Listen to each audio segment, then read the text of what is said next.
Hola, buenos días. Espero que estén muy bien el día de hoy.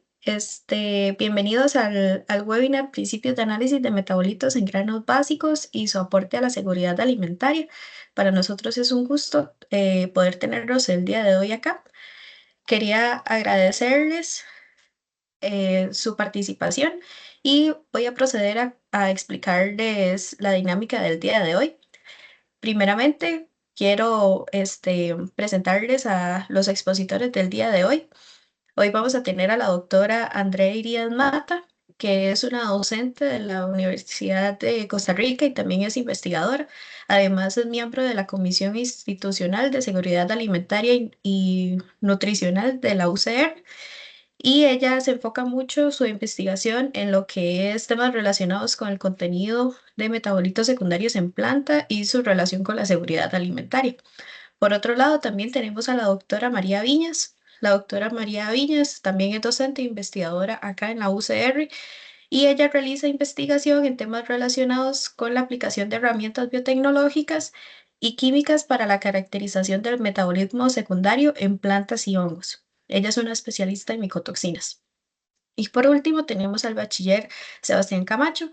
El, Sebastián es un investigador y también es docente acá en la UCR y está realizando una investigación en el desarrollo de métodos cromatográficos para la identificación y análisis de metabolitos secundarios en plantas. Para todos nosotros es un placer poder llevar este webinar y estos conocimientos a ustedes. El objetivo del webinar del día de hoy es poder conocer los conceptos generales del análisis de metabolitos en granos básicos y su aporte a la seguridad alimentaria. Para poder explicarles un poco la dinámica, vamos a tener tres presentaciones. La primera será por la doctora Andrea Irías, después vendrá el bachiller Sebastián Camacho y por último tendremos a la doctora María Viñas. Entre las primeras dos presentaciones, perdón, después de las primeras dos presentaciones tendremos un receso de unos 10 minutos para que no se vuelva, ¿verdad?, tan pesado y que tengan un espacio de receso ya sea para ir al baño, tomar agua. Y posteriormente vendremos con la presentación de la doctora de María Viñas. Y por último tendremos la sesión de preguntas y respuestas. Para el tema de las preguntas y respuestas, habrá una sección habilitada acá en el Teams que se llama Preguntas y Respuestas, en el cual podrán escribir todas sus dudas y podrán ser evacuadas al final de este webinar. Sin más, les voy a presentar a la doctora Andrea Irías. Eh,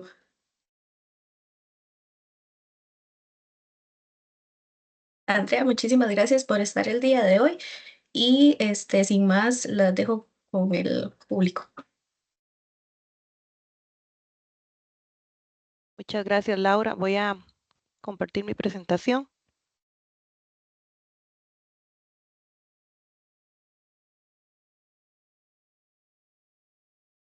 Bueno, muy buenos días a todos. Muchas gracias por el interés en este webinar el día de hoy que se titula Principios de análisis de metabolitos en granos básicos y su aporte en la seguridad alimentaria.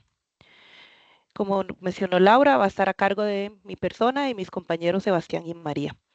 Para iniciar en este webinar me gustaría hablar un poco sobre lo que viene a ser la importancia del análisis de metabolitos y sus aportes en la seguridad alimentaria, trayendo a colación algunos términos generales que serán importantes de tener claros para lo que se va a desarrollar a lo largo de esta mañana.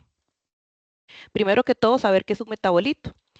Un metabolito es cualquier molécula química sintetizada, transformada o degradada en el metabolismo de un organismo vivo. ¿Y por qué es importante estudiar los metabolitos? Básicamente porque el metabolismo es el grupo de reacciones químicas que suceden a nivel celular que son necesarias para obtener todos los elementos nutritivos y las cantidades de energía requeridas en todos los procesos que son crecimiento, desarrollo, reproducción, respuesta a estímulos, adaptación y sostén de la vida. Básicamente todos los organismos vivos sobreviven de alguna manera, por decirlo así, gracias al metabolismo. Pero entonces es muy importante entender cómo los diferentes metabolitos que están dentro de estas rutas metabólicas pueden tener una influencia positiva o negativa en el funcionamiento de un organismo vivo. Los metabolitos se pueden clasificar en dos grandes grupos. Los metabolitos primarios están asociados con, como su nombre lo dice, a características esenciales, por ejemplo, el crecimiento y el desarrollo. ¿Verdad? Dentro del metabolismo primario tenemos metabolitos muy sencillos, como por lo que son los carbohidratos, por ejemplo, los azúcares, los lípidos o grasas, los aminoácidos, que son el origen de las proteínas, ácidos nucleicos y vitaminas. ¿Verdad? Entonces, si pensamos, por ejemplo, cuando se piensa en una dieta, las personas sí les dicen, bueno, tenés que tener una dieta rica en carbohidratos, lípidos, proteínas, vitaminas, alimentos de este tipo, ¿verdad? ¿Por qué? Porque estamos acá de alguna manera aportando lo que son los metabolitos primarios esenciales para crecimiento y desarrollo. En el caso de los metabolitos secundarios, estos están más asociados a defensa, ¿verdad? Puede ser defensa al estrés biótico o abiótico, ¿verdad? Del ambiente, alguna plaga, condiciones climáticas extremas, por ejemplo, para plantas, ¿verdad? También para otros tipos de organismos. Y también se rigen por las interacciones planta-ambiente. Entonces, muchas veces los metabolitos secundarios se expresan y se sintetizan en ciertas condiciones específicas. Entre ejemplos de metabolitos secundarios tenemos lo que son los compuestos fenólicos, ¿verdad? Que son antioxidantes naturales, tienen otras propiedades que más adelante vamos a ver y que en muchos casos son responsables del color que podemos observar en algunas frutas, en algunas flores, por ejemplo. También están lo que son los terpenos, que son compuestos que generan aromas específicos que forman parte de la cobertura de muchas hojas de plantas. También están los alcaloides, ¿verdad? Dentro de los alcaloides está, por ejemplo, la cafeína, ¿verdad? Que es un alcaloide muy común, que también dentro de esta familia son responsables de, por ejemplo, el aroma, etcétera. Eso es muy importante a nivel, por ejemplo, de plantas, porque muchas veces de esta manera ellas se pueden defender, ¿verdad? Generando cierto olor que puede repeler algún tipo de plaga o algún tipo de depredador. Y también están lo que son las toxinas, que pueden ser tanto en plantas como también en hongos, como vamos a ver más adelante que también son metabolitos secundarios de un proceso. Entonces, si pensamos en metabolismo primario, podemos pensar, por ejemplo, en la fotosíntesis como un ciclo metabólico primario, ¿verdad? En plantas, por ejemplo. Y en metabolismo secundario podemos más bien pensar en cualquier otro tipo de ciclo que dé origen a compuestos eh, gracias al exceso de luz, a una herida que se desarrolla, a bajas temperaturas, déficit de algún mineral que permite que la planta responda tratando de defenderse ante esas situaciones. Ahora, los alimentos funcionales, que es lo que atañe un poco más a nivel de lo que vamos a hablar el día de hoy, poseen metabolitos, ¿verdad? Ahora está mucho ese concepto de alimentos funcionales, que básicamente se refiere a cualquier alimento que además de un valor nutricional, ¿verdad? Que te aporta minerales, vitaminas, etcétera, tiene un impacto positivo en la salud, ya de manera comprobada. Algún tipo de propiedad específica que se ha comprobado a nivel de estudios in vivo o estudios in vitro, ¿verdad? Que puede tener un impacto positivo, ya sea en términos de rendimiento físico, estado de ánimo o salud en general. Cuando hablamos de alimentos funcionales nos referimos a un alimento como tal.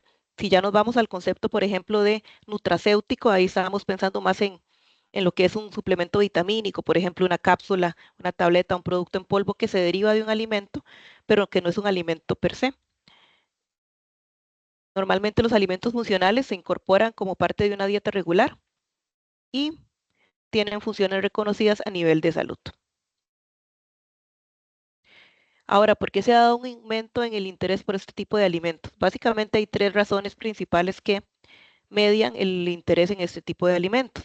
Uno son las tendencias en salud, pues tendemos actualmente a encontrar diferentes padecimientos, ¿verdad? Por el estilo de vida que se lleva, enfermedades cardiovasculares, enfermedades como reumatitis, glucosa alta, exceso de peso, entre otras. Entonces, todo este tipo de enfermedades muchas veces se ha visto a nivel de salud que si se tiene una alimentación adecuada, las personas pueden de alguna manera contrarrestar de manera preventiva el padecimiento de ese tipo de enfermedades o controlarlas en el caso de que ya se padezcan.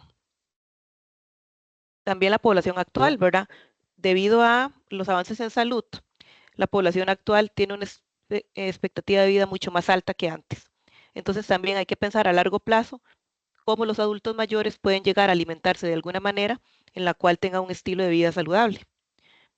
Y otro fenómeno es la parte de la nutrición, que antes la nutrición tal vez se pensaba más como solo en qué como, Pero ahora el tema de la nutrición es una visión más global que toma en cuenta, por ejemplo, estilos de vida, no solo alimentación, sino el ejercicio, las horas de sueño adecuadas, eh, medicina preventiva, ¿verdad? Chequeos médicos en este tipo de cosas, la ausencia de vicios.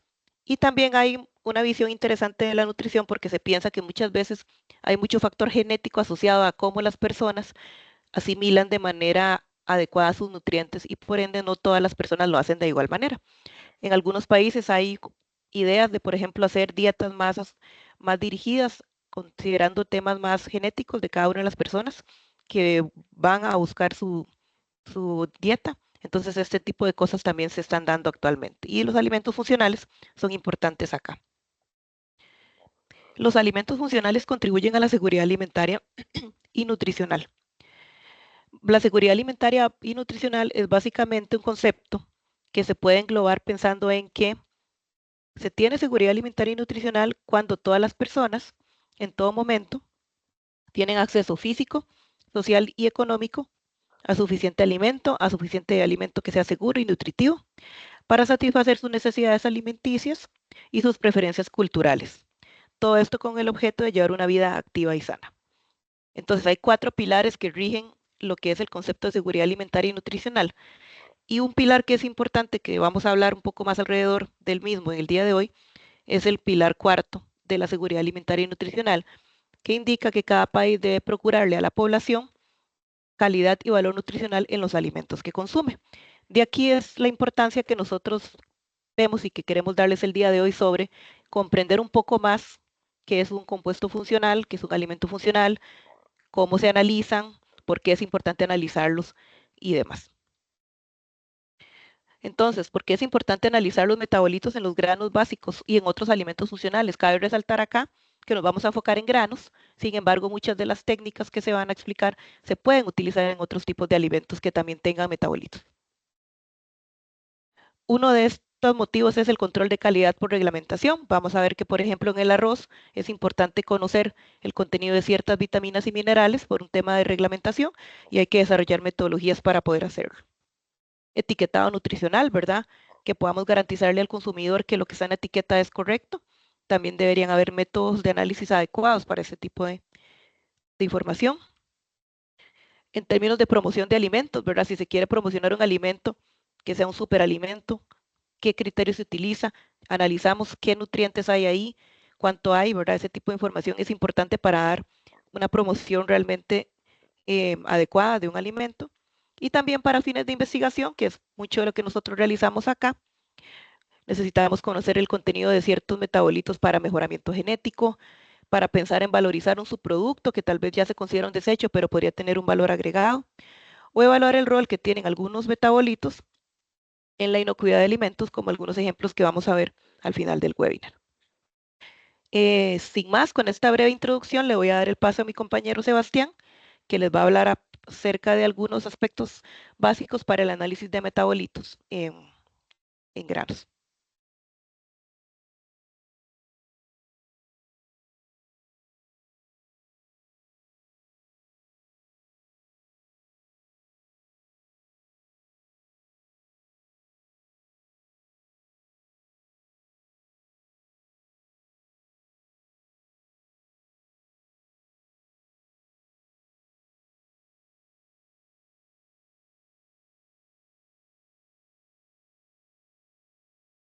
Bueno, como ya lo mencionaban mis compañeras, yo les voy a hablar un poco de los conceptos básicos de análisis de metabolitos, ¿verdad? Enfocados más un poco al principio, a las propiedades físico-químicas de cada sustancia, ¿verdad? Que nos permiten realizar ese tipo de análisis, ¿verdad? Para después concluir un poco con una de las técnicas que más empleamos, que es la cromatografía líquida. Y bueno, entonces con eso damos inicio.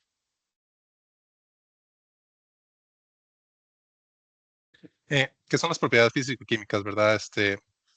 Como bien indica su nombre, hay parte de propiedades que se caracterizan del ámbito físico, ¿verdad? Como lo puede ser el color de una sustancia, ¿verdad? Su peso, su densidad, puntos de fusión, ebullición, ¿verdad? Y otros aspectos que están más relacionados con lo que son las propiedades que describen las interacciones de estas sustancias con otras, con otra materia, bueno, con otras sustancias de más materia, ¿verdad? Como puede ser la acidez, estabilidad química, ¿verdad? Polaridad, reactividad, ¿verdad?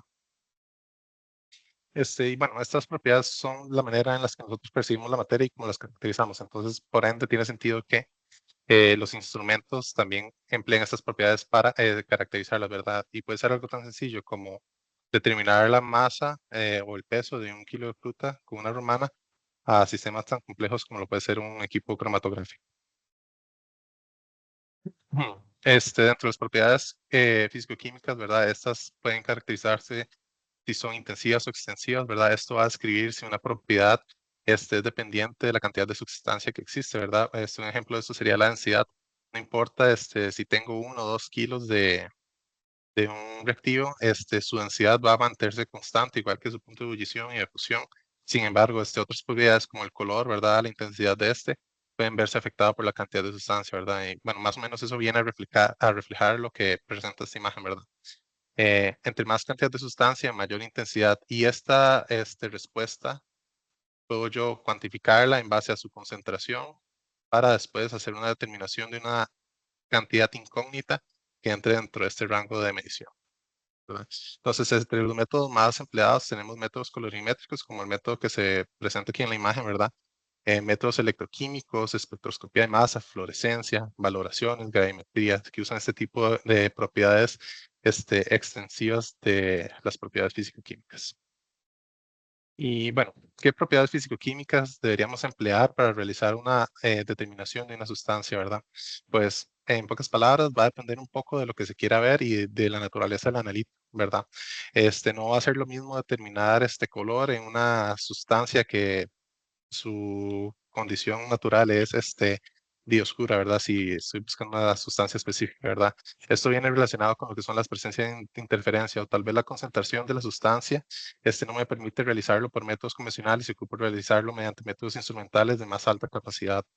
Eh, ya sea la sensibilidad o la selectividad, todos estos son factores que van a ser relevantes a la hora de realizar una determinación, una cuantificación de un analito que se esté estudiando.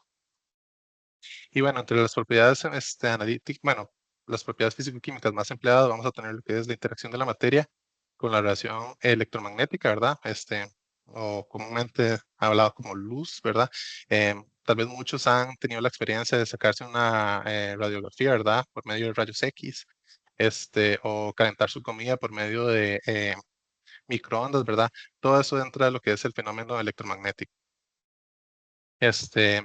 Incluso cosas como la masa o la relación masa-carga, que se los explicaré más adelante, son propiedades que se usan para hacer este tipo de determinaciones. O métodos más clásicos, ¿verdad? Como la reactividad química en valoraciones ácido-base, por ejemplo. Entonces, entre los métodos de detección más empleados tenemos los de fluorescencia. En este caso, la estructura de una sustancia va a permitirle absorber ciertas longitudes de ondas, para lo cual su respuesta de esta sustancia va a ser la liberación de luz, en este caso en un rango de menor energía, ¿verdad? Entonces tenemos una longitud de onda de absorción en el rango ultravioleta y una de emisión en el rango de luz visible, en este caso de luz azul.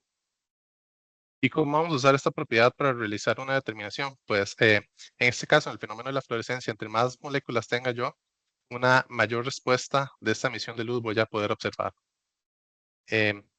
Y esto se realiza en equipos siguiendo este diagrama, ¿verdad? Vamos a tener una fuente de luz, la cual va a ser fragmentada mediante un prisma en sus diferentes componentes, ¿verdad? En el espectro visible. Después, con un seleccionador de onda, vamos a usar este haz de luz para realizar la excitación de la muestra para obtener una luz, una, un fotón de emisión de la muestra para poder después ser cuantificado en un detector. Similar a este fenómeno, tenemos los fenómenos de absorción o la absorbancia. En este caso es similar, una longitud de onda va a ser absorbida por una molécula en un valor específico. Sin embargo, en vez de esta energía ser liberada al ambiente como una emisión de luz, va a ser convertida mediante vibraciones o otros fenómenos en la molécula que va a generar, que no va a generar una emisión de luz. En este caso, lo que vamos a observar es que la luz absorbida va a perder intensidad al pasar por este tipo de sustancias.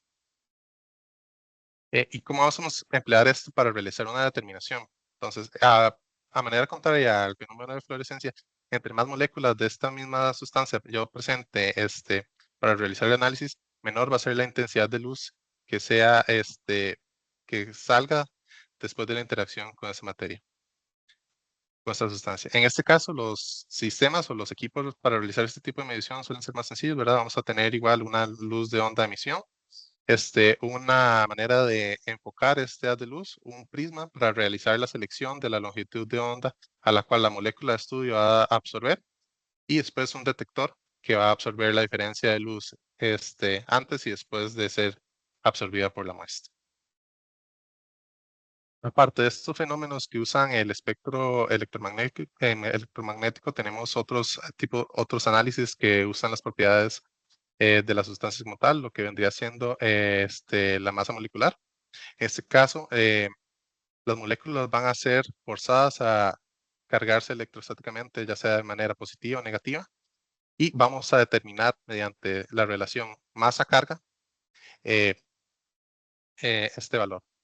Incluso este tipo de sistema nos permite generar fragmentos de estas moléculas que van a ser absolutamente dependientes de la estructura química, y nos va a permitir tener siempre un patrón de fragmentación que nos va a permitir identificar y distinguir esta molécula de otras moléculas con pesos moleculares similares.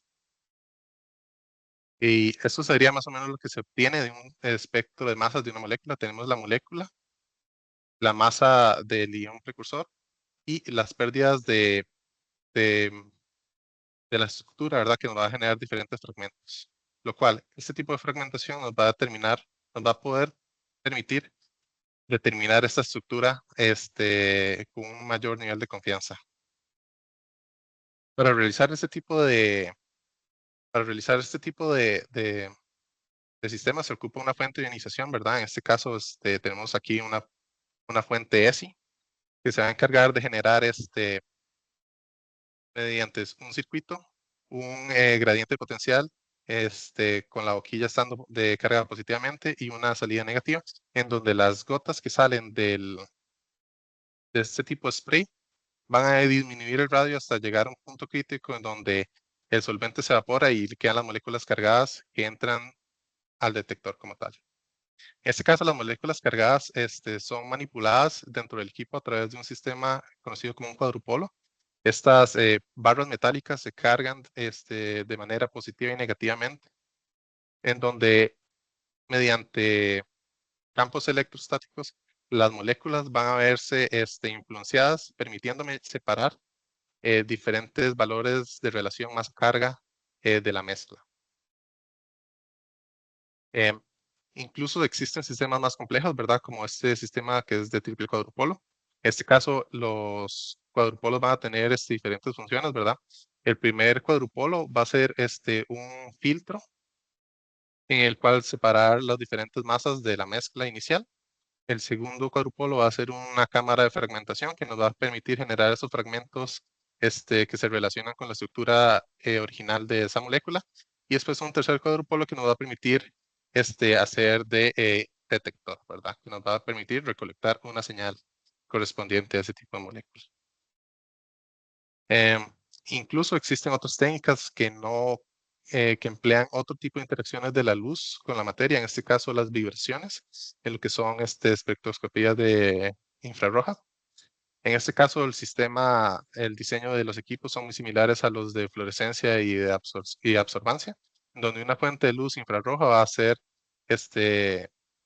absorbida por una muestra y después eh, va a ser fragmentada, bueno, va a ser dividida en sus diferentes longitudes de ondas para ser después recolectada por un detector, en donde este tipo de análisis nos va a permitir obtener información correspondiente a los grupos funcionales de una estructura, ¿verdad? Ya sean como carbonos, carbonos con dobles enlaces, ¿verdad? Hidrógenos enlazados a estos tipos de carbonos, y una sección de huella molecular que corresponde a la estructura entera como tal, no tanto a las estructuras funcionales. E incluso de manera complementaria tenemos lo que sería espectroscopía Raman, que usa láser para igual generar estos espectros correspondientes al tipo de estructura, o incluso técnicas en infrarrojos cercanos, que nos va a dar incluso otro tipo de información, igual de manera complementaria. Por lo general, el NIR se usa más en lo que es el ámbito de tecnología de alimentos. O incluso técnicas de biología molecular, como lo puede ser la reacción de cadena de polimerasa, para en el ámbito del ADN, para generar incluso más copias de este tipo de biomoléculas. En este caso, el ADN va a ser separado, desnaturalizado mediante temperatura y mediante la generación de primers específicos para realizar estudios de fragmentos específicos de ADN de interés. Van a ser polimerizadas nuevas cadenas mediante pares de bases disponibles en el medio, y mediante la replicación de este ciclo voy a obtener mucho más copias de ADN para realizar estudios a futuros en el ámbito del ADN. Respecto al tratamiento químico, ya que tenemos maneras de detectarlo, es importante destacar cómo vamos a obtener estas moléculas, ¿verdad? Entonces, siempre vamos a partir de un sujeto de estudio, ¿verdad? Como puede ser una fruta, sin embargo, las diferentes moléculas no van a estar totalmente disponibles, ¿verdad? Esto nos va a implicar hacer ruptura de tejidos, de células, ¿verdad? Para al final obtener un extracto, ¿verdad? En donde se componen todas las diferentes moléculas presentes en este organismo. Sin embargo, este tipo de extractos hay que realizar tratamientos, ¿verdad? Por lo que se mencionaba antes de la interferencia de ciertas moléculas respecto a las otras. Entonces, existen separaciones químicas, ¿verdad? Como lo puede ser la extracción líquido-líquido para realizar separaciones dependiendo de las propiedades físico-químicas de cada sustancia. Y al final se requiere tratamientos concentración de la sustancia, ¿verdad? Ya que se ocupa aumentar la señal que está presente en la muestra para realizar un análisis correspondiente. Lo que nos lleva al tipo de separaciones químicas que podemos emplear para realizar cuantificaciones al final, ¿verdad? Entre lo más común existe cromatografía, extracción líquido-líquido, como le mencionaba hace un momento, extracción sólido-líquido, metodologías de cristalización, destilación, ¿verdad? O evaporación para concentrar las sustancias, separarlo de los solventes, filtración en caso de precipitados, o electroforesis en el caso de el ADN, ¿verdad? Y al final de todo esto lo que queremos nosotros es obtener la separación de una mezcla en sus diferentes componentes para facilitar lo que es el análisis o eliminar interferencias. En el caso de la cromatografía, es una de las metodologías más usadas. Esta técnica emplea lo que es la afinidad química a dos componentes, una fase estacionaria, ¿verdad? Que por lo general son sólidos, y una fase móvil que viene siendo lo que son diferentes tipos de solventes, agua, alcoholes y este tipo de sustancias. Y lo que vamos a obtener nosotros es que al hacer esta interacción, una muestra, una mezcla, ¿verdad? Al pasarse en presencia de una fase estacionaria y una fase móvil, va a ir separándose respecto al tiempo en sus diferentes componentes, lo que nos va a permitir, igual de manera, como se mencionaba antes, separar y mejorar la detección de cada componente individualmente. En el caso de la fase estacionaria, estos suelen basarse en lo que son silicatos, ¿verdad? Tras su purificación y particulado. Estos silicatos pueden ser tratados químicamente para alterar sus propiedades, ya sea que se le quiera dar un perfil más orgánico, más lipofílico, o más polar, ¿verdad? Más afín a sustancias como alcoholes y aguas. Las fases móviles por lo general suelen acomodarse o ordenarse de acuerdo a su polaridad, ¿verdad? Entonces tenemos el agua, solvente universal, y otras sustancias en el espectro opuesto, ¿verdad? Como lo podrían ser, como lo es el ciclohexano, ¿verdad? Y al final todo esto lo va a definir la escogencia de estos parámetros va a ayudar lo que es la naturaleza del analito, ¿verdad? Dependiendo de la separación y qué queramos, vamos a tener que escoger en base a la naturaleza de estos analitos, ya sean no polares o polares. Otra técnica relacionada vendría siendo lo que es la extracción de fase sólida, ¿verdad? En este caso, la afinidad de lo que vendría siendo la fase estacionaria presenta una mayor retención de los analitos. Entonces, va a depender totalmente de lo que es las etapas de lavado para realizar la purificación de los analitos deseados respecto a la mezcla. Y vendríamos ya después a lo que son técnicas más avanzadas o de análisis instrumental, como lo es el HPLC o High Performance Liquid Chromatography. En este caso, este es un equipo modular, el cual se compone de una bomba que se encarga de realizar el control de lo que son las fases móviles, la combinación de los diferentes soluentes, un inyector para lo que es la inserción de la muestra al equipo, un horno de columna que va a encargarse del control de la temperatura de la fase estacionaria, detectores y una interfaz digital para la interpretación de los datos. Este tipo de equipo nos permite tener lo que es un control preciso de las condiciones experimentales, automatización de experimentos, alta sensibilidad analítica y la flexibilidad de tener varios detectores en línea, digamos, o acoplados uno después del otro. Gracias a este tipo de sistemas y el control que podemos tener, podemos manipular en gran manera lo que es la separación de nuestros analitos, ¿verdad? E incluso el detector influye en el tipo de respuestas que observamos.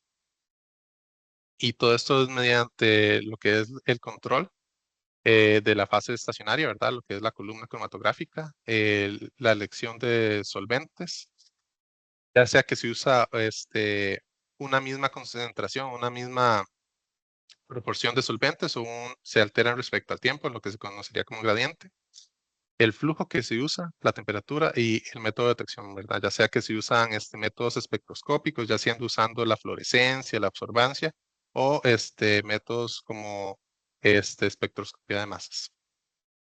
Y este equipo nos va a permitir realizar análisis cuantitativos, ¿verdad? Identificación de compuestos mediante comparación directa con estándares por medio de tiempos de retención, o respuestas analíticas, ya sea verificación con la masa o espectros de emisión o absorbancia, o de manera cualitativa mediante la generación de curvas de calibración para lo que es la cuantificación ya más puntual de analitos. Y ya para finalizar, hay que tener en mente que después de una extracción, lo que vendría siendo nuestro sujeto de estudio, vamos a desactivar muchos mecanismos de preservación de lo que vendrían siendo las sustancias que están presentes en nuestro sujeto de estudio, ¿verdad? Entonces con la extracción vamos a volver más vulnerables nuestras sustancias a degradación por sol, cambios no reversibles mediante pH, exposición a microorganismos, incluso la oxidación con el ambiente. Y hay que tener en cuenta siempre tener un control adecuado de las sustancias, perdón, de la temperatura para preservar estas sustancias y poder realizar todos estos tipos de análisis. Y bueno, con esto ya le doy paso de nuevo a Andrea para que siga con esta presentación. Muchas gracias, Sebastián. A ver.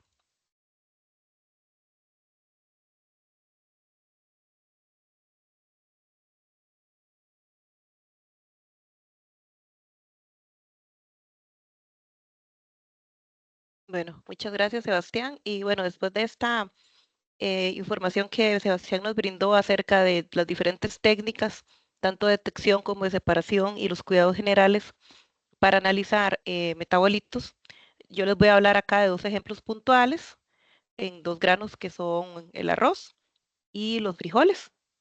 Y de último daré paso a mi compañera después del receso, María, para que les hable ya de micotoxinas propiamente. Entonces, acá básicamente lo que vamos a hablar un poco son sobre diferentes análisis que se pueden llevar a cabo en de vitaminas y minerales en arroz, ya sea por un tema de investigación o también pensando en lo que es la reglamentación del arroz, ¿verdad? Con el tema de fortificación. Entonces, un poquito en general, las vitaminas y los minerales vienen a ser micronutrientes esenciales para el funcionamiento vital del organismo y defensa contra enfermedades. Se llaman micronutrientes porque son requeridos en cantidades pequeñas, ¿verdad? Algunos de ellos pueden ser solubles en agua, otros pueden ser solubles en grasas, de ahí sale lo que se conoce como las vitaminas liposolubles o las vitaminas hidrosolubles. Son requeridos en cantidades definidas y su carencia provoca trastornos metabólicos o enfermedades. De ahí la relevancia que tienen las vitaminas y los minerales en la dieta de las personas. De las vitaminas, ellas se han ido nombrando en orden alfabético, la gran mayoría de ellas, mucho de esto pensando en el momento en que se descubrió la vitamina o que se definió que esa molécula era una vitamina, ¿verdad? Entonces tenemos lo que es la vitamina A, que está relacionada mucho con lo que viene a ser todo lo asociado con salud visual, es un antioxidante natural, se puede encontrar mucho, por ejemplo, en cárnicos, ¿verdad? Pero también en algunas frutas y vegetales se encuentra lo que es la provitamina A, que son moléculas que se pueden convertir en vitamina A en el cuerpo. Después tenemos lo que es todas las vitaminas del complejo B, que tenemos desde la B1 hasta la B12, que se encuentran en diferentes grupos alimenticios y ahorita vamos a ver que muchas de ellas, como por ejemplo el ácido fólico, que es la B9, tiene muchas propiedades importantes a nivel de combatir anemia en mujeres embarazadas y en niños, y por eso es que esta vitamina C suplementa en muchos alimentos que se consumen en Costa Rica. Tenemos lo que es la vitamina C, que todos la asociamos mucho, ¿verdad? Cuando tenemos alguna gripe, etcétera, tomar cítricos porque son altos en contenidos de vitamina C, que es el ácido ascórbico.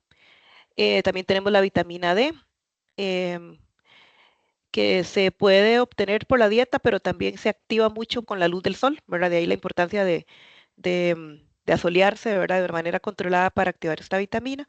La vitamina E y la vitamina K son vitaminas solubles en grasas, y la vitamina E se encuentra mucho en aceites vegetales o en granos que sean que tengan altos contenidos de aceites, que es lo que vamos a ver ahorita, por ejemplo, con el arroz, ¿verdad?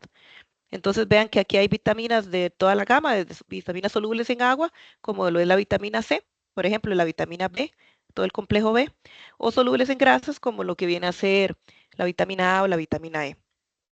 Normalmente las vitaminas que son solubles en agua se requieren en dietas en cantidades un poquito mayores.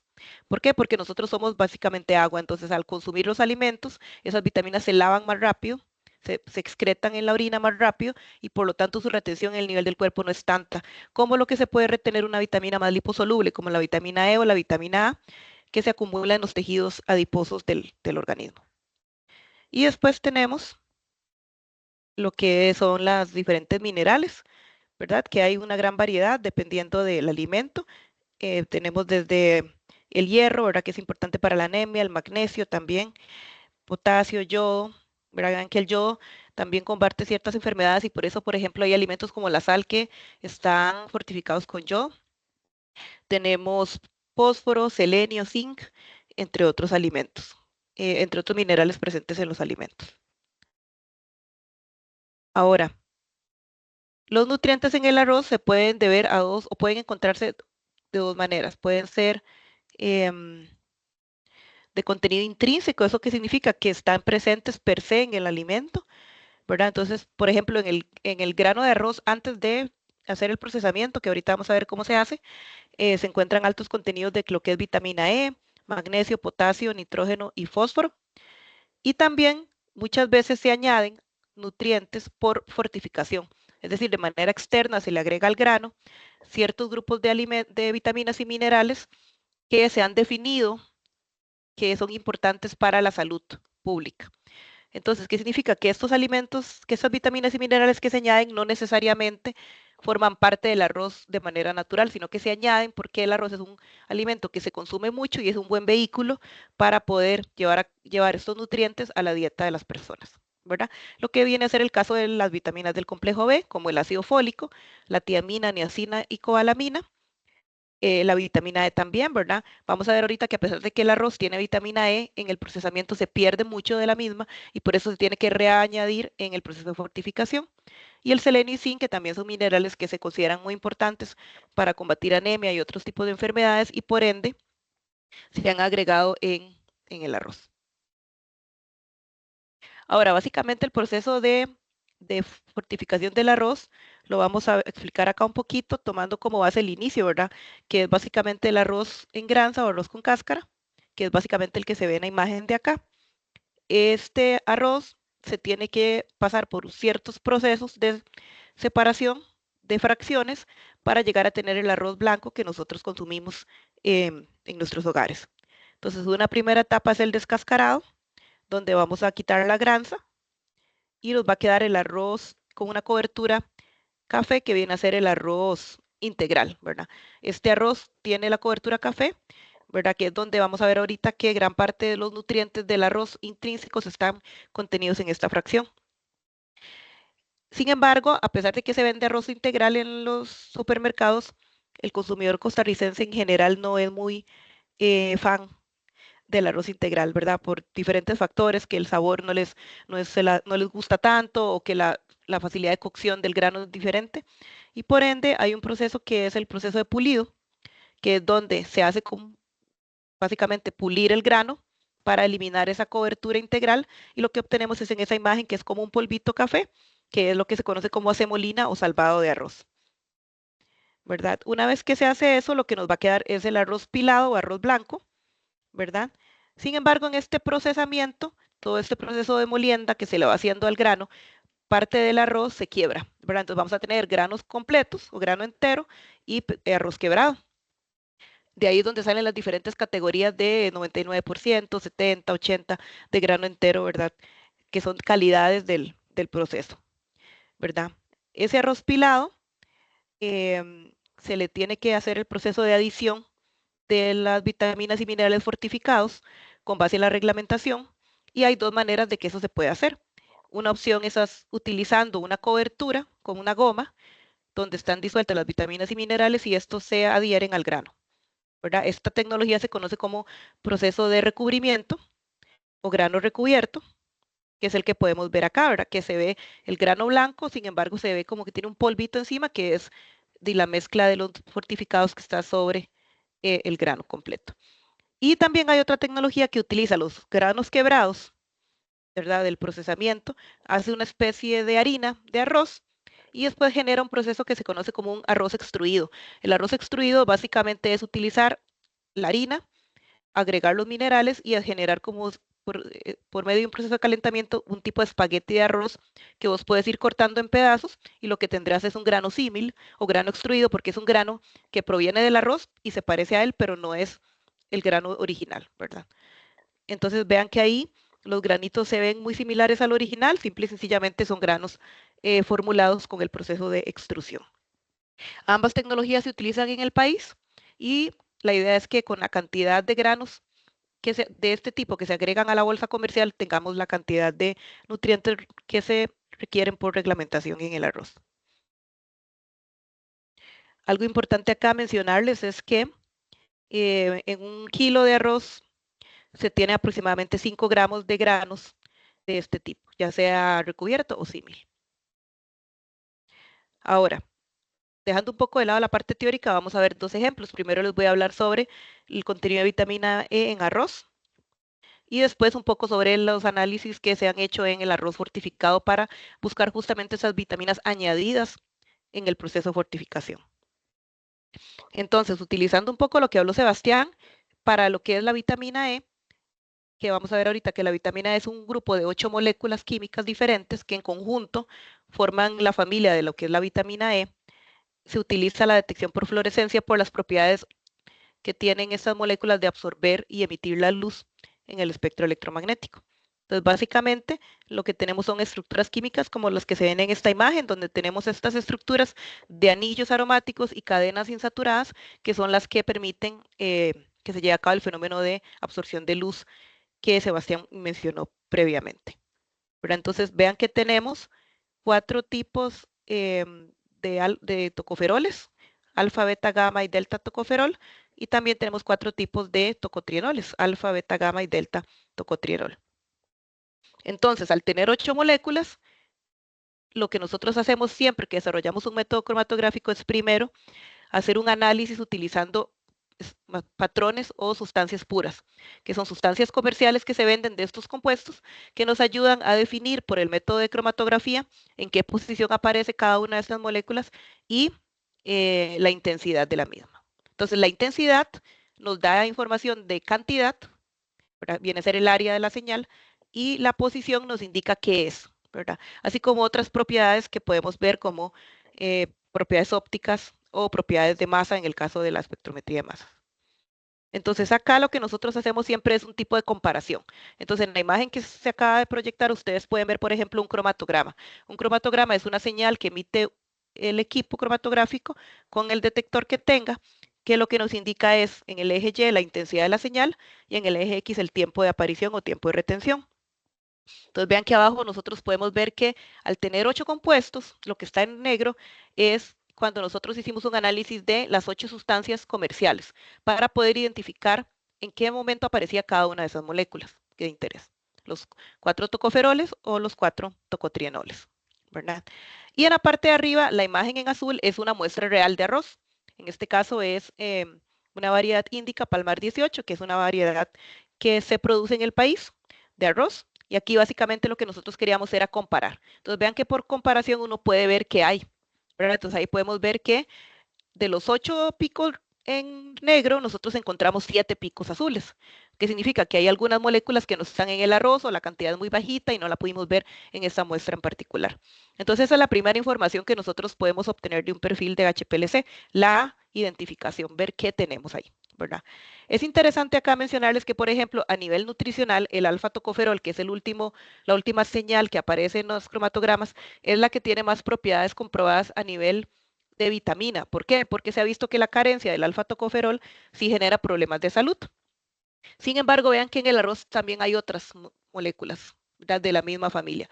Y es interesante porque muchas de ellas tienen propiedades antioxidantes o propiedades eh, beneficiosas a nivel de salud visual o salud neurológica, entonces también es importante el consumo de las mismas dentro de un alimento completo, ¿verdad?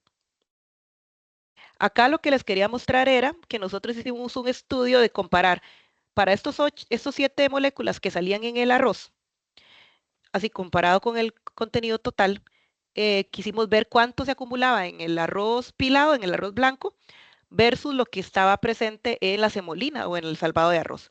¿Por qué? Porque como las vitaminas es una vitamina soluble en grasas, es más fácil que se acumule en la parte más grasosa del arroz, que viene a ser la parte de la semolina.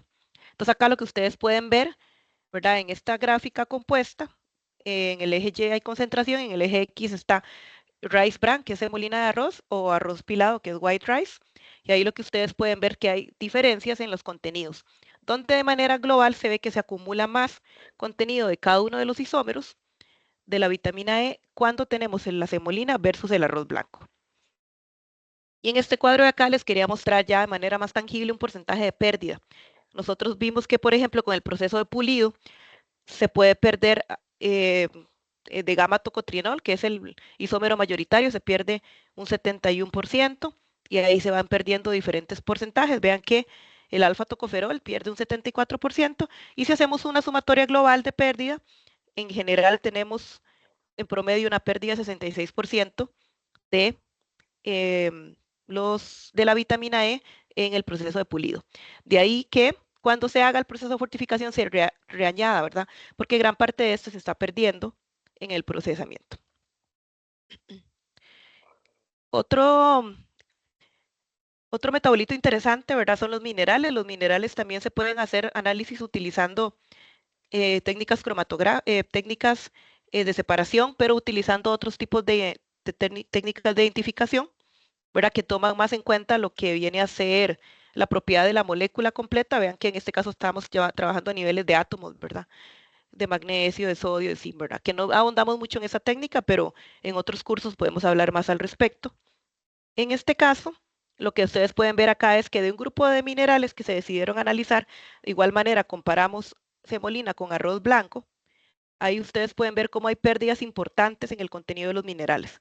En algunos casos, como podemos ver en la tabla de acá, que también hace un resumen del porcentaje de reducción, hay algunos minerales que se pierden al 100% en el proceso de pulido, ¿verdad? Sin embargo, de todos esos minerales, no todos se reañaden al arroz en la fortificación, porque eso depende de otros parámetros, no tanto de ver qué es lo que había y qué se perdió, sino más bien de otros parámetros más de salud pública a la hora de definir. Entonces, vean cómo el proceso de pulido, si bien nos lleva a tener un arroz que es más aceptado para el consumidor en términos de gusto y de cocción, sí lleva un poco de afectación en lo que viene a ser el contenido total de los minerales y las vitaminas que hay presentes.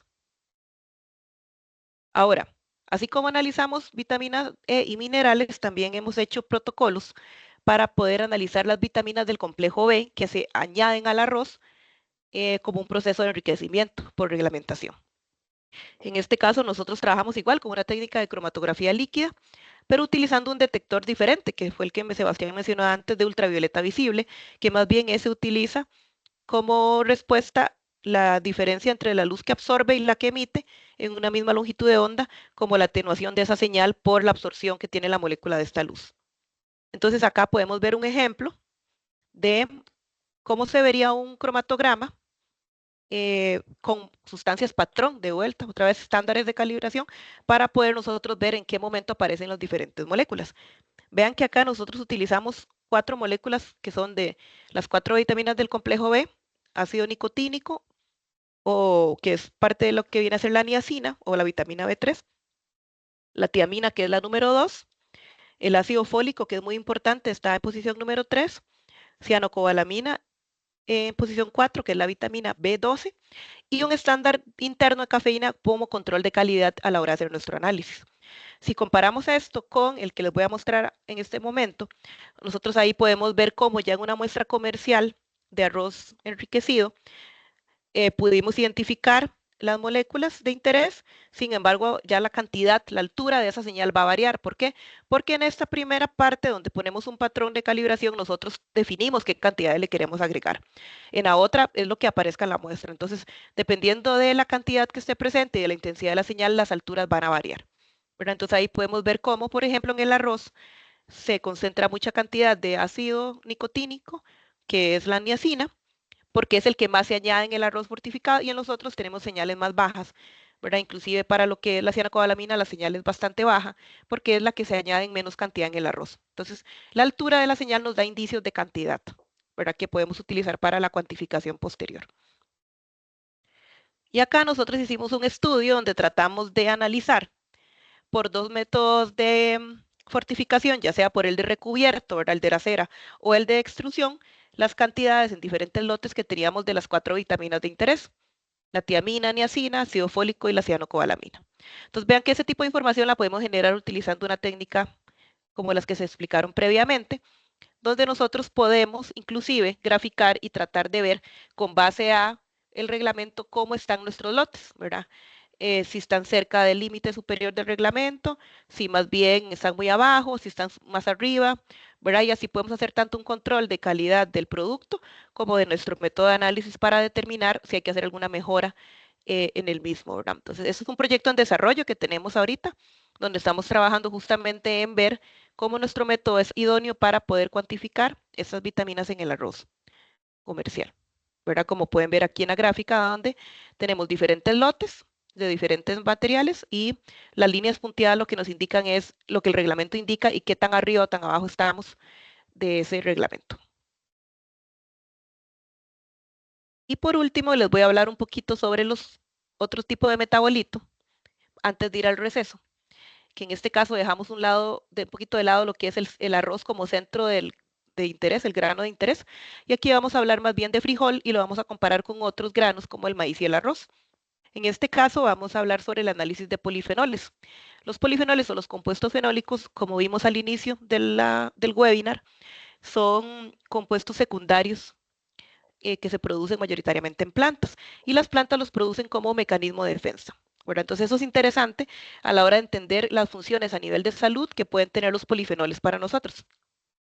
¿Verdad? Entonces son, como les mencionaba, metabolitos secundarios producidos por plantas básicamente para defensa y tienen diferentes funciones a nivel de salud humana. Antioxidantes, creo que esa es una de las más conocidas. Posiblemente han escuchado hablar de que hay que comer frutos rojos porque tienen alto contenido de antioxidantes. Básicamente los frutos rojos los que tienen es un grupo de compuestos fenólicos que se conocen como flavonoides, que son los que le dan esas propiedades, ¿verdad? Entonces las propiedades vienen, ¿por qué? Porque esos compuestos sintetizados por las plantas ya venían con esa función y nosotros pues utilizamos esa información que la planta tiene. Antibacterianos, también otra de las propiedades que tienen. Antifúngicos y antimicotoxigénicos, que acá María les va a explicar un poco más adelante sobre esto. Y en general como prevención contra enfermedades crónicas, ¿verdad? Se recomienda el consumo de alimentos ricos en compuestos fenólicos, ¿verdad? Y los compuestos fenólicos son una familia muy grande de diferentes opciones, donde todos tienen como generalidad química que tienen alguna molécula fenólica en su estructura, ¿verdad? Un anillo fenol, y de ahí pues hay diferentes opciones, diferentes tamaños de moléculas, por lo que su identificación se puede llevar a cabo utilizando técnicas de absorción de luz, como el ultravioleta visible, ¿verdad? O también la técnica de espectrometría de masas, que Sebastián les mencionó antes. ¿Por qué? Porque podemos tratar de hacer una búsqueda dirigida a ciertas estructuras en particular dentro de la gran familia de los compuestos fenólicos. Ahora, nosotros hicimos un estudio acá donde queríamos investigar un poco cómo era el perfil de los polifenoles de los frijoles de Costa Rica, de las diferentes variedades que nosotros consumimos acá, ya sea importadas o producidas, versus lo que es el maíz y el arroz, ¿verdad? Porque como hay una familia tan grande, la de los compuestos fenólicos, lo que queríamos era ver si habían diferencias realmente importantes entre grupos de granos y también después comparar entre frijoles, ¿verdad? Hicimos, en este caso, para estos ejemplos de acá, trabajamos con detector ultravioleta visible y también con masas, que aquí se me olvidó ponerlo, pero también utilizamos masas para hacer una doble corroboración de los datos.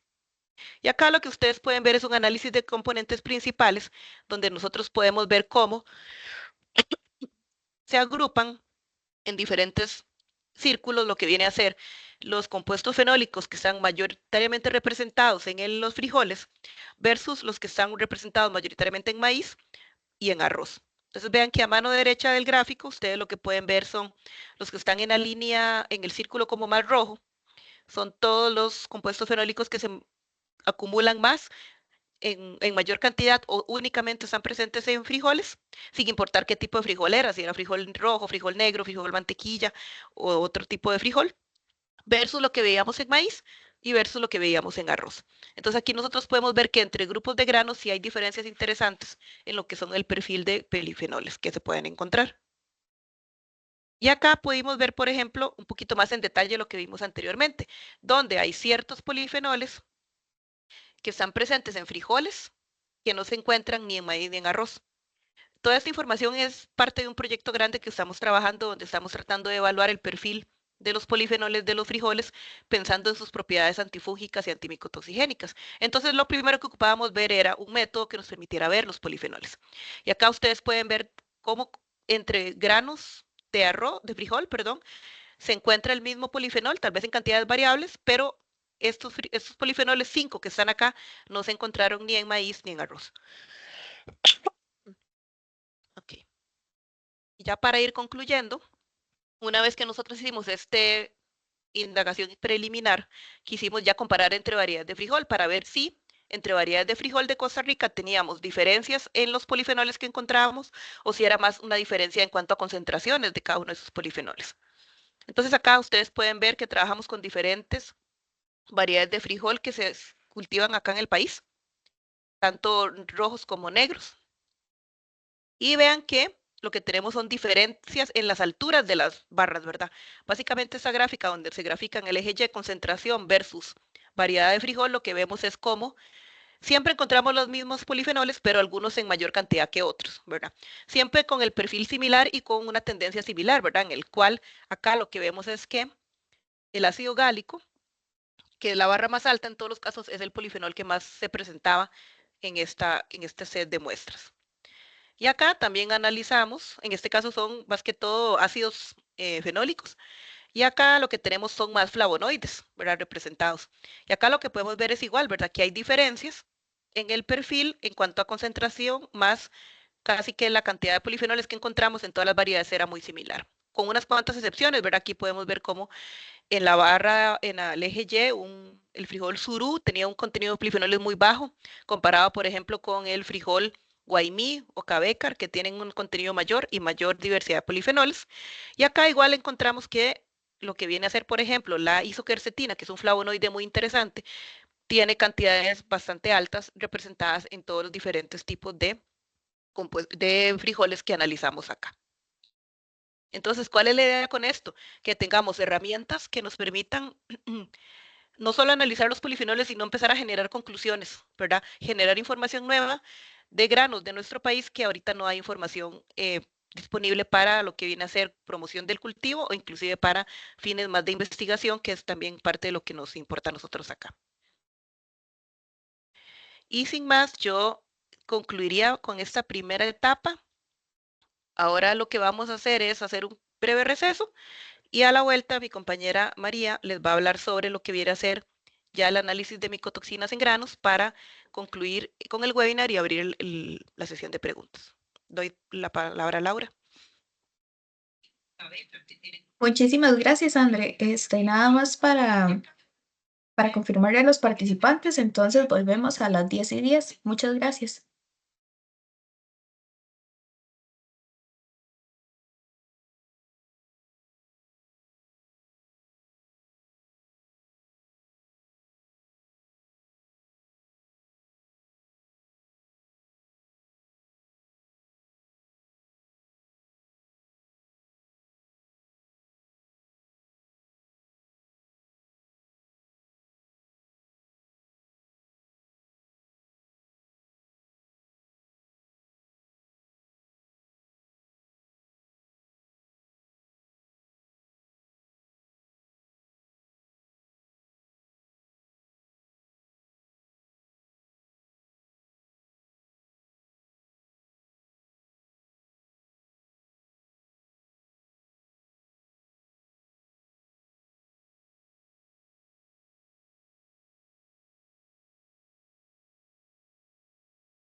Bueno, muchísimas gracias a todos por continuar con nosotros el día de hoy.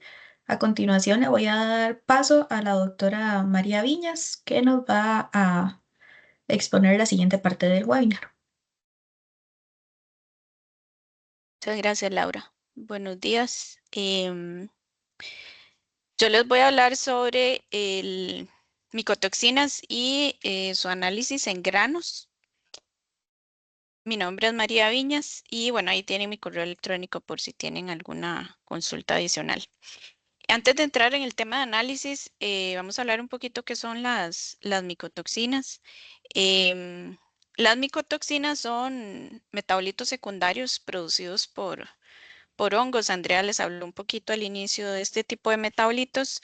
Y en el tema de micotoxinas, esta palabra viene del griego. La parte primera, micos, significa micos, hongo, y la segunda parte, toxina, significa tóxico, o sea, es tóxico veneno. Entonces es un veneno producido por hongos y la mayoría son hongos filamentosos, como estos que se ven aquí en la imagen. Actualmente hay como unas 400 micotoxinas conocidas, sin embargo hay unas 10 más o menos que son las más importantes desde el punto de vista de salud, tanto humana como animal.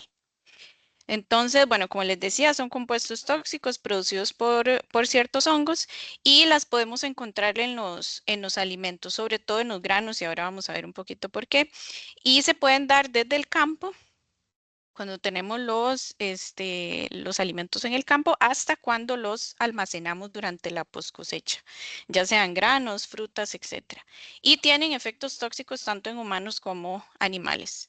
Algunos efectos más importantes en la salud humana es, por ejemplo, el cáncer, que es uno de los más relevantes.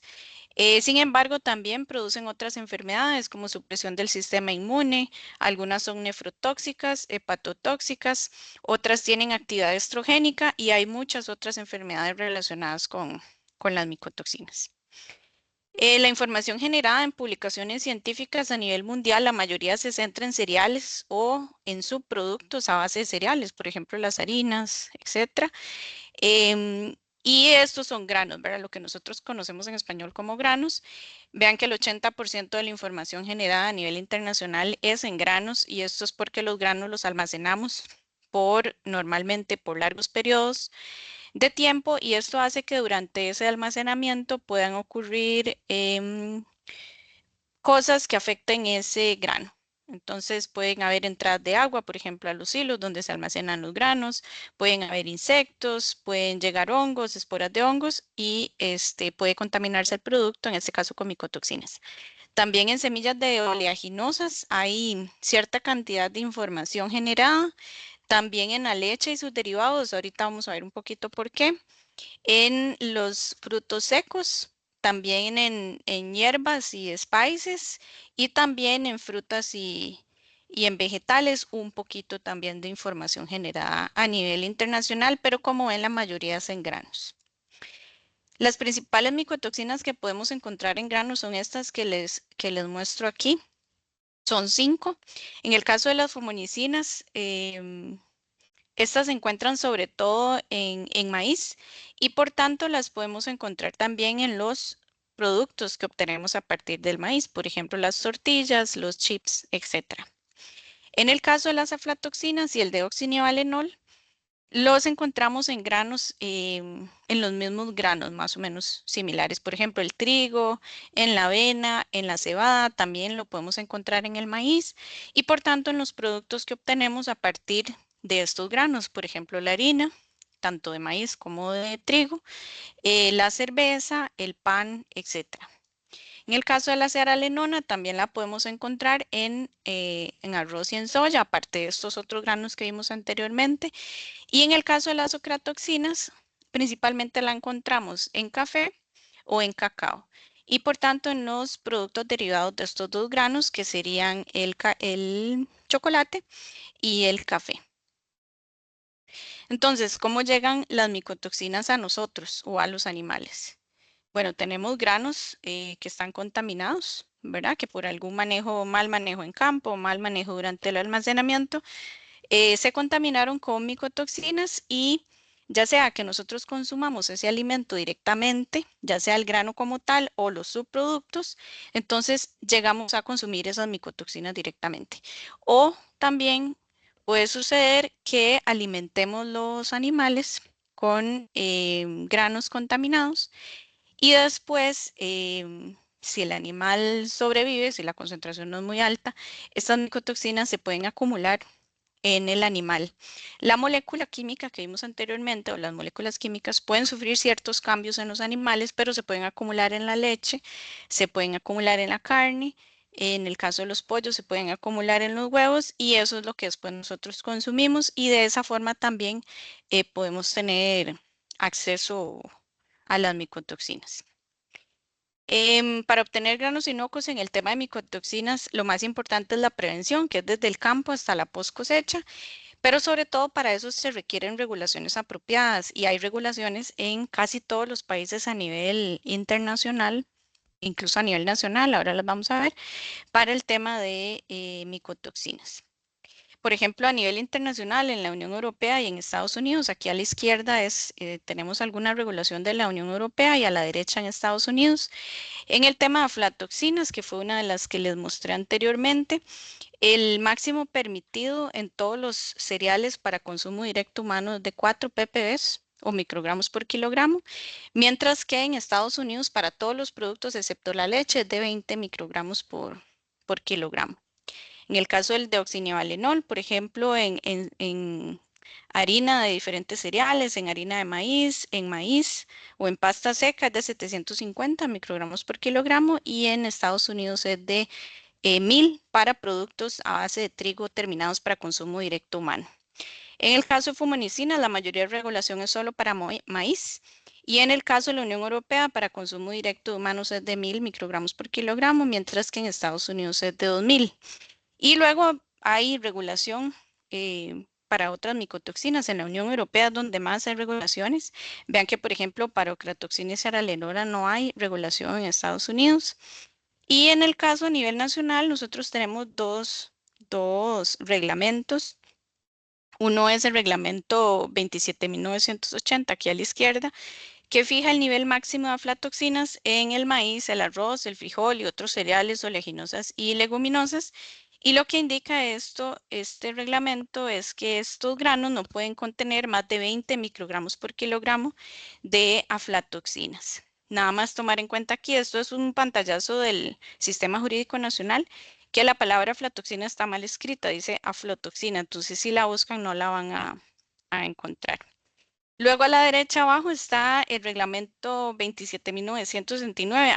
Ambos reglamentos son de 1999. No ha habido, digamos, nuevas revisiones a estos reglamentos desde ese momento. Y este de la derecha fija el contenido máximo de aflatoxinas que puede contener el maní a nivel nacional, que es de 15 microgramos por kilogramo. Entonces, existen regulaciones, hay regulaciones a nivel nacional. Vean que a nivel nacional en realidad solo se regulan las aflatoxinas, no hay regulación para otras. Y entonces necesitamos buscar métodos, ¿verdad?, de análisis para cuantificarlas, sobre todo en granos, que es uno de los principales alimentos que se pueden contaminar por estas micotoxinas. Entonces les voy a hablar de algunos de estos métodos a nivel general. Y antes de ingresar ya a explicar un poquito las metodologías, en el tema de micotoxinas, el muestreo y la molienda es muy importante porque en los granos podemos encontrar, en los cargamentos, por ejemplo, de granos, podemos encontrar sitios de ese cargamento donde hay granos que no tienen micotoxina y otros lugares del cargamento donde puede haber alta concentración de micotoxinas con granos que están muy contaminados. Entonces, hay disposiciones a nivel internacional sobre cómo se toman esos muestreos para hacer análisis de micotoxinas, sobre todo, por ejemplo, cuando ingresan al país cargamentos de maíz, de trigo, etcétera. Hay disposiciones a nivel internacional que se siguen sobre cómo se toman esos muestreos. Y luego de eso, pues se tiene que moler el grano, ¿verdad? Y de aquí depende mucho la superficie de respuesta, ¿verdad? La superficie expuesta que tengamos del grano para poder hacer la extracción más eficiente. Entonces, mientras más expuesta tengamos la superficie, pues una mejor extracción vamos a tener del compuesto que queremos obtener de ese grano. En este caso estamos hablando de las micotoxinas. Entonces, una vez que tenemos ese grano molido, podemos proceder a hacer la extracción y la purificación. Los solventes normalmente que se utilizan para extraer micotoxinas son el acetonitrilo y el metanol. Sin embargo, también se ha logrado utilizar otros solventes como la acetona y todos en una concentración más o menos 80-20 con agua acidificada, 80 del solvente y 20 de agua. Luego que se realiza la extracción, normalmente se purifica utilizando diferentes métodos. Uno es la extracción en fase sólida, que ya Sebastián les explicó un poquito. Que lo que hacemos es, como se ve aquí en esta imagen, tenemos una fase sólida y una fase líquida, y esta fase sólida lo que nos permite es purificar y eliminar impurezas de nuestra matriz para después, mediante elución, obtener la micotoxina, en este caso, que es la que nosotros buscamos. También tenemos la extracción en fase líquida, que también Sebastián les habló un poquito, ¿verdad? Que es una separación mediante solventes, donde en la fase orgánica podemos obtener las micotoxinas y llevarlo a análisis, ya sea por masas o fluorescencia, que ya lo vieron en las exposiciones pasadas y ahorita lo vamos a ver un poquito más en el tema de micotoxinas. También tenemos las columnas de inmunoafinidad, que esto es una fase sólida. Sin embargo, esta fase sólida está adicionada con anticuerpos que reaccionan directamente con la micotoxina de interés. Entonces, en este caso, es un método un poco más caro porque estas columnas son más costosas por el hecho de que contienen estos anticuerpos, pero nos permite al final obtener en esta solución eluir solamente la micotoxina de interés que nosotros queremos después cuantificar por los diferentes métodos que vamos a ver más adelante. También les quería hablar un poco de los catchers, que es una metodología que se ha utilizado para el análisis, extracción y análisis de pesticidas, pero que también ha sido útil en el análisis de micotoxinas. Es una metodología que se considera fácil, barata, efectiva, porque no utiliza columnas. Se basa principalmente en utilizar acetonitrilo, aunque nosotros lo hemos adaptado para utilizarla con metanol, y se utilizan sales inorgánicas como el cloruro de sodio o el sulfato de magnesio para remover impurezas de la muestra y además para reducir el contenido de agua y que eso no interfiera durante la extracción. Entonces, esto se basa en una dispersión en fase sólida, utilizando estas sales, y es una metodología que ha funcionado bastante bien, que no es tan cara como adquirir las columnas y que permite la posterior cuantificación de micotoxinas por los métodos que vamos a ver a continuación. Bueno, en el tema de detección y cuantificación, vamos a ver los principales métodos que existen actualmente en el tema de micotoxinas y les voy a comenzar a hablar por la técnica más sencilla, que es la cromatografía en capa fina. Ya Sebastián les habló un poquito en qué consiste esta técnica para todas las moléculas. En el caso de las aflatoxinas, esta técnica es fácilmente implementada por el hecho de que las aflatoxinas florecen bajo luz ultravioleta. Y podemos separarla, por ejemplo, en un plato de sílica como este que ustedes ven aquí, podemos separar los diferentes tipos de aflatoxinas. Aflatoxinas tenemos la B1, B2, G1 y G2, y la M1 que es la que se produce en la leche, pero esa no la vamos a hablar en este momento. Entonces podemos separarlas y lo interesante es que aquí podemos detectar cada una de esas aflatoxinas dependiendo de la fluorescencia que emite, porque las B se ven azules bajo la luz ultravioleta, viene de blue, y las green o la G viene de el green, ¿verdad? Y florece se ven verdes bajo la luz ultravioleta.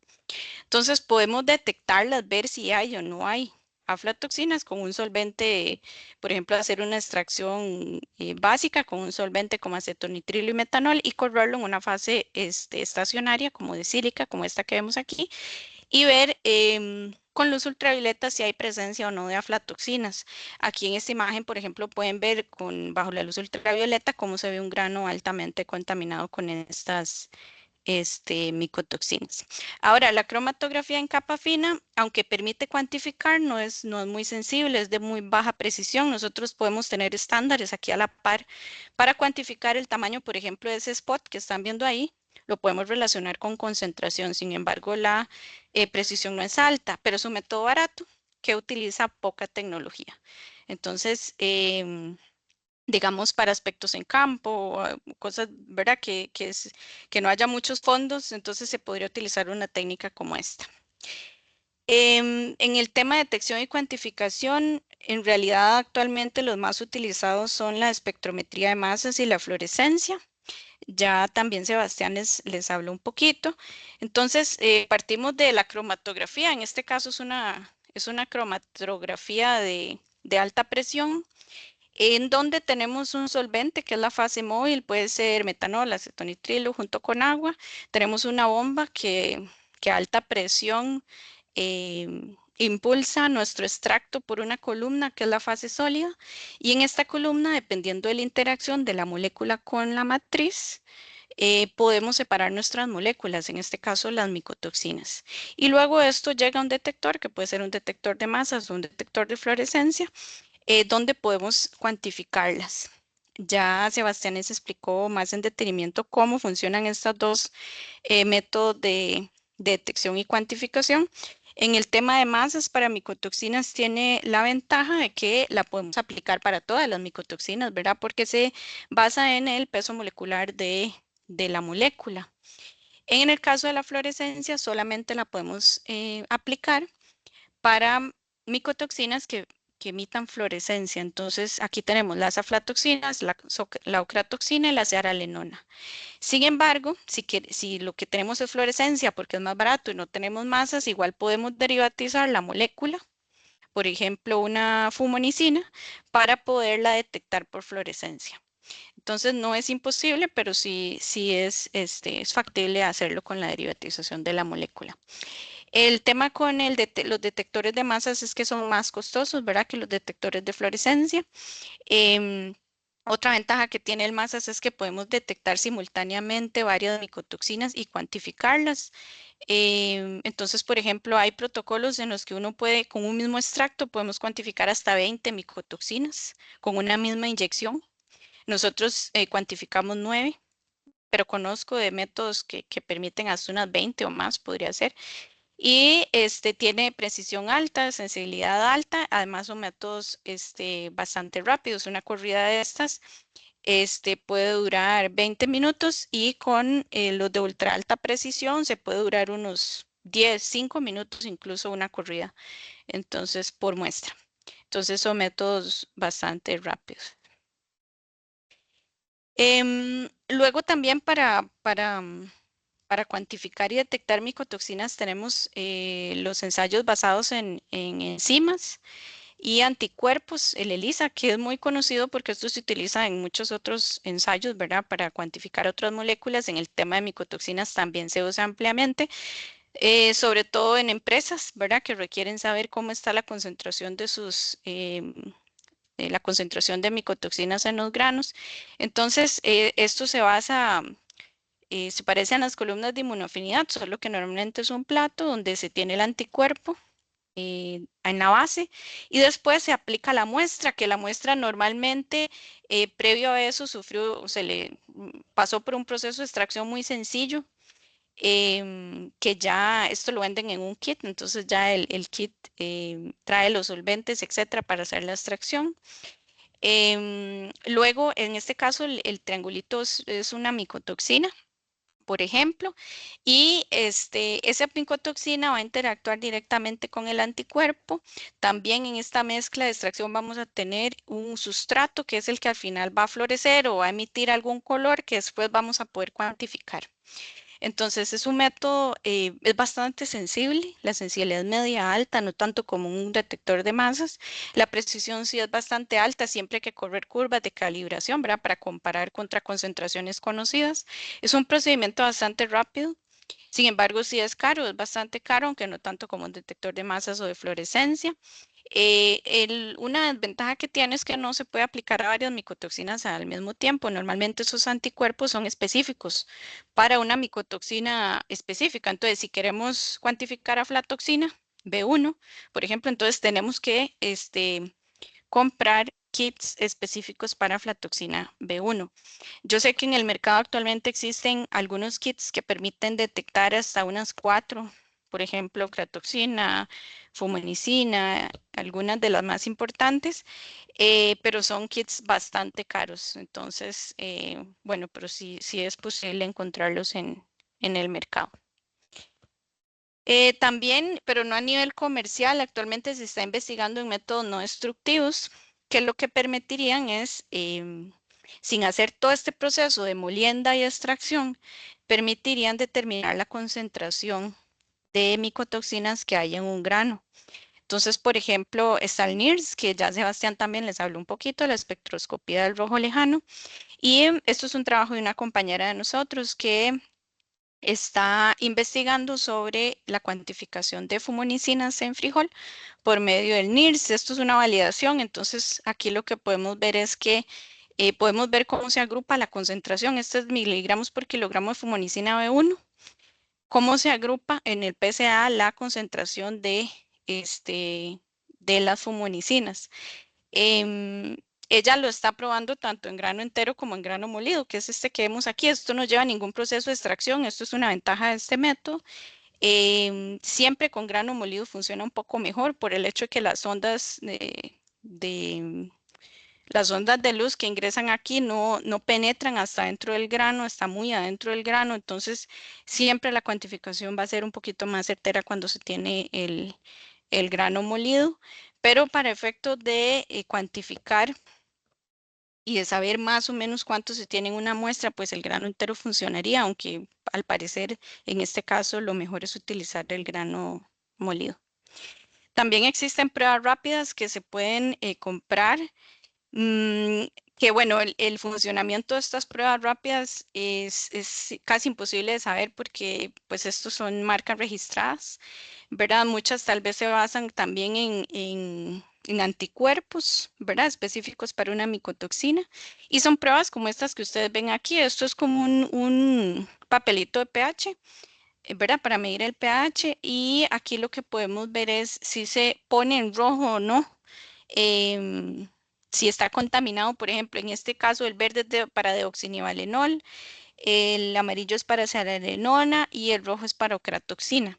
Entonces podemos ver si una muestra está contaminada o no. Ellos venden un kit, es una empresa que se llama Calibre y este se llama Charm Mycotoxin y con una extracción simple que ellos mismos venden el kit, podemos poner este papelito dentro de ese extracto y podemos saber si la muestra está contaminada o no. Y este aquí de Romer Labs a la derecha. Este es otro kit. Ellos venden también el equipo de fluorometría. En este caso sí permite cuantificar. Sin embargo, un kit de estos se basa también en test de flow lateral, igual que este. Sin embargo, un kit de estos, vea que cuesta $371 para 24 muestras. Es bastante caro. Y esto sin incluir el equipo, que es un equipo pequeño. Es como el tamaño de un cuaderno este que ven aquí y sí permite en la pantalla ustedes después de que ponen ahí el papel, ya, ¿verdad? Que habían sumergido en el extracto, ahí les dice cuánta concentración tienen de cada micotoxina. Este que está aquí es para aflatoxina, deoxinivalenol, zearalenona, fumonicina, ocratoxina y hay uno nuevo que ellos incluyeron que es T2, otra toxina. Entonces, bueno, este también está disponible para, para pruebas, sin embargo, pues obviamente para efectos de investigación esto no se utiliza más, digamos, para pruebas de campo, por ejemplo, es muy útil. Y les quería comentar un poquito cómo hemos aplicado esto en investigaciones. Por ejemplo, en maíz, como les comenté al inicio, las fumonicinas son las principales micotoxinas que encontramos en maíz. Hicimos un muestreo del maíz a nivel nacional en las principales zonas productoras, la Brunca y la Chorotega. Y lo que encontramos es que en la región Brunca, donde hay mayor cantidad de maíz contaminado.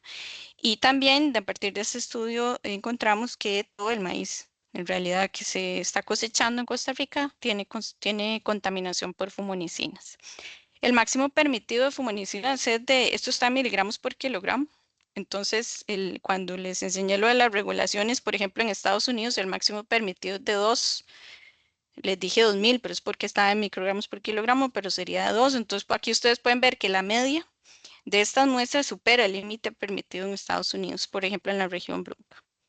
Entonces, bueno, esas cosas que hay que trabajar, ¿verdad? Para ver cómo se solucionan estos aspectos a nivel nacional. También, bueno, Andrea les habló un poquito de los compuestos bioactivos. Los compuestos bioactivos, también como les dijo Andrea, tienen propiedades antimicrobianas y tienen algunas propiedades antimicotoxigénicas.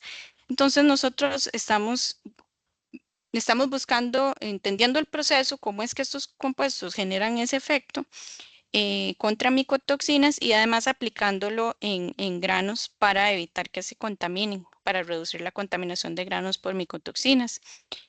En este caso de la izquierda es en frijol y esto es con aflatoxinas. Nosotros analizamos los polifenoles en diversas variedades de frijol que se cultivan a nivel nacional, guaymí, changue, nacabe, mantequilla. Vean que son de diferentes colores, de rojo, negro, amarillo, blanco. Y aquí lo que pudimos ver es que la contaminación de aflatoxinas en esos granos se correlaciona negativamente con los frijoles que tienen coloraciones rojas o amarillas, es decir, con polifenoles relacionados que son flavonoides más que todo. Entonces, esto es importante, ¿verdad? Y lo que hicimos fue aplicar los extractos en medio controlado con los hongos y lo que vimos es que el hongo produce mucho menos aflatoxina B1 cuando está cultivado con el extracto que cuando no tiene extracto, o sea, con el control en agua. Entonces, esta es una opción, ¿verdad? Estos polifenoles del frijol, como vieron con la charla de Andrea, el frijol tiene cierto perfil de polifenoles que es muy atractivo, sobre todo porque muchos de ellos ya se conoce que tienen potencial antifúngico y antimicotoxigénico. Entonces, pensamos que el frijol es digamos, un buen grano para buscar fuente de estos polifenoles para después aplicar en otros granos, ¿verdad? Para reducir la contaminación por micotoxinas. Y bueno, esto sería mi charla. Aquí están los contactos de cada uno de nosotros y el QR del SIGRAS por si quisieran ingresar a ver más información de los proyectos. Muchísimas gracias.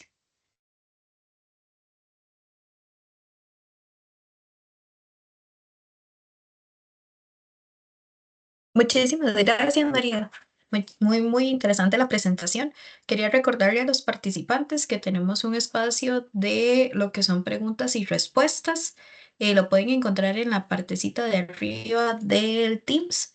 Y vamos a abrir un espacio de unos 5 minutos para que puedan poder escribir sus dudas y si no, daríamos por finalizada la charla. En este caso, bueno, ya tenemos una pregunta. Dice, buenos días, de acuerdo con la experiencia de ustedes, ¿cuál arroz es más susceptible a las aflatoxinas, el arroz integral o el pulido? Bueno, en este caso, no es que sea más susceptible, sino lo que ocurre es que, bueno, ustedes vieron, ¿verdad? En la presentación de Andrea que el arroz viene en granza. Y si la contaminación viene del campo, mucho de esa contaminación va a estar en la granza y en la semolina. Entonces, el pulido lo que hace es reducir, nosotros ya lo hemos hecho con arroz a nivel nacional, el pulido lo que hace es reducir esa contaminación que viene del campo, ¿verdad? Entonces, o sea, por un lado perdemos nutrientes, perdemos vitaminas, pero por otro lado reducimos la contaminación por micotoxinas. Ahora, si está pulido o si está integral y se almacena, Podría ser que el arroz integral igual sea más susceptible por el hecho que puede retener más agua, aunque si está almacenado a la humedad que es, pues podría no ser un aspecto, pero ustedes saben que eso a veces no está bien controlado durante el almacenamiento, entonces el arroz integral podría ser un poco más susceptible durante el almacenamiento y desde que viene del campo.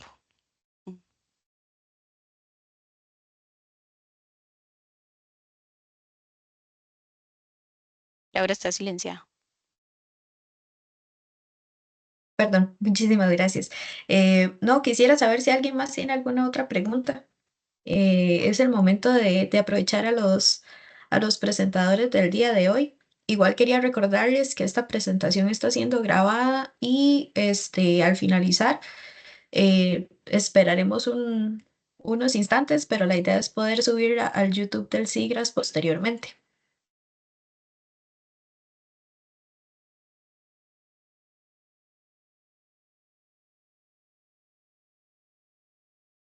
Ok, perfecto. Aquí tenemos otra pregunta. Dice, buenos días, ¿qué tan común es el uso de estos kits en empresas o productores de granos y semillas en el país? Me imagino que se refieren a los kits de micotoxinas.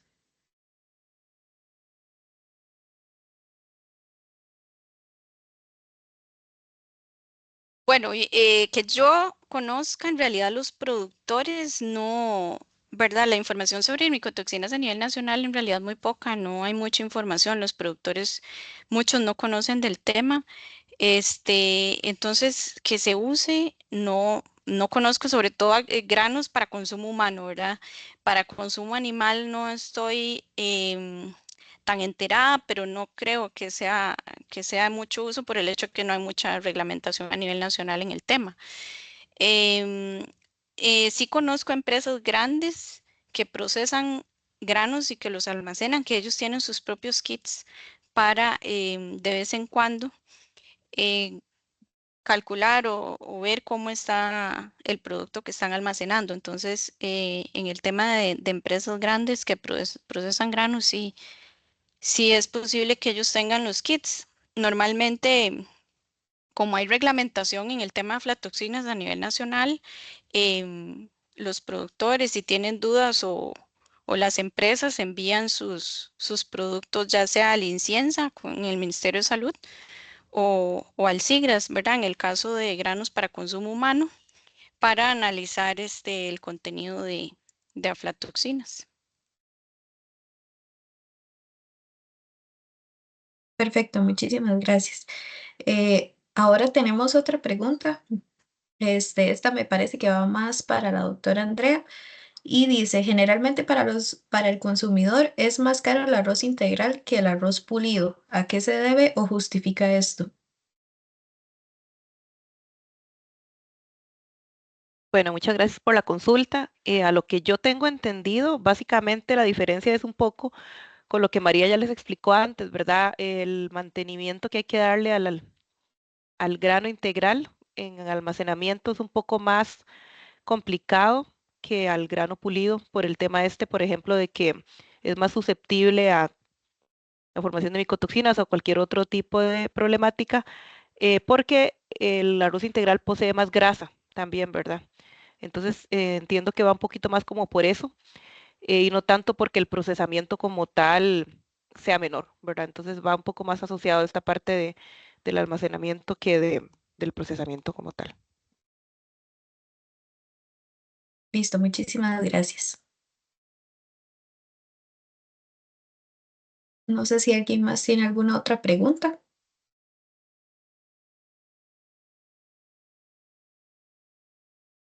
Vamos a dar un par de minutos por si alguien más desea preguntar algo.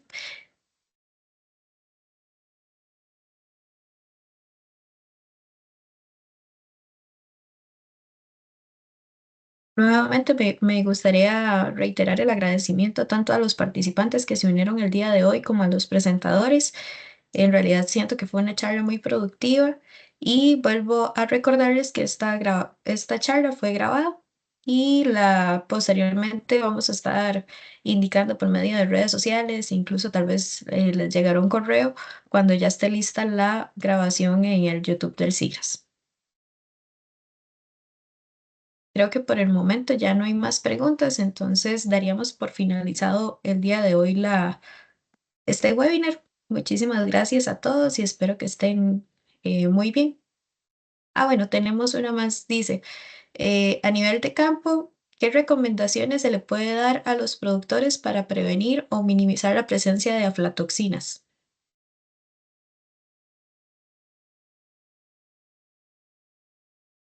Muchas gracias por la pregunta. Bueno, en el tema de micotoxinas en general, no solo para aflatoxinas, a nivel de campo, cualquier práctica que reduzca el inóculo de hongos desde el campo funciona bien. Entonces, las buenas prácticas agrícolas, el uso de métodos tanto químicos como biológicos. Por ejemplo, en Estados Unidos se ha utilizado con éxito controladores biológicos que lo que hacen es desplazar a esos hongos que producen micotoxinas en el campo. Igual, fungicidas funcionan también. La siembra, la distancia entre siembras. Nosotros lamentablemente vivimos en un país que tiene una humedad y una temperatura apta para estos hongos, que normalmente siempre vienen desde el campo. Hay unos, por ejemplo, los que producen aflatoxinas, que también se encuentran en los lugares donde se almacenan los granos. Entonces podemos tener el caso de que tengamos un grano limpio, pero cuando lo almacenamos, puede contaminarse pues ya sea porque lo almacenamos a la temperatura o a la humedad que no es. Entonces podemos tener el problema también durante el almacenamiento. En el caso del almacenamiento, y es la prevención, ¿verdad? Tanto en el campo como en el almacenamiento. Y en el almacenamiento lo más importante es almacenar el grano a la humedad requerida. Y lamentablemente en Costa Rica tenemos el problema de que es muy húmedo, ¿verdad? Y entonces para pequeños productores que tienen que secar los granos al sol, por ejemplo, hay problemas de que se les moja y entonces tienen que volver a guardar el grano mojado, después volverlo a secar y ese secado y humedecimiento del grano, no solamente es un problema para la calidad del grano como tal, sino también para la parte de micotoxinas. Entonces, almacenar el grano en las condiciones adecuadas, tanto de humedad como de temperatura, ese es uno de los factores más importantes, sobre todo para el tema de aflatoxinas. Listo, María, muchísimas gracias.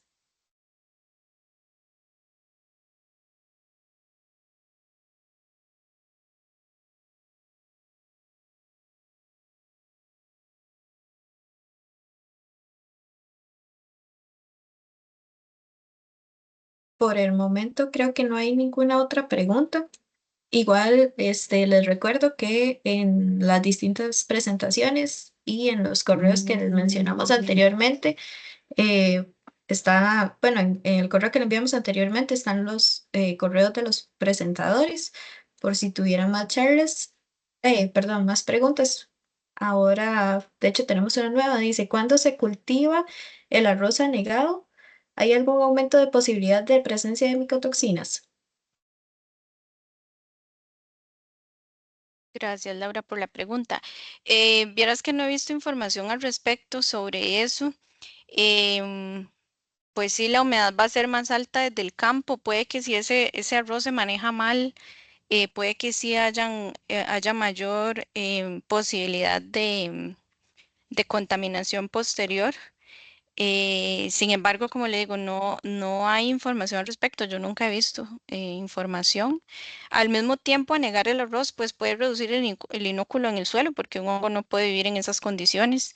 Entonces, pues una u otra, no sabría responderle a ciencia cierta. Habría que hacer el estudio para poder saberlo.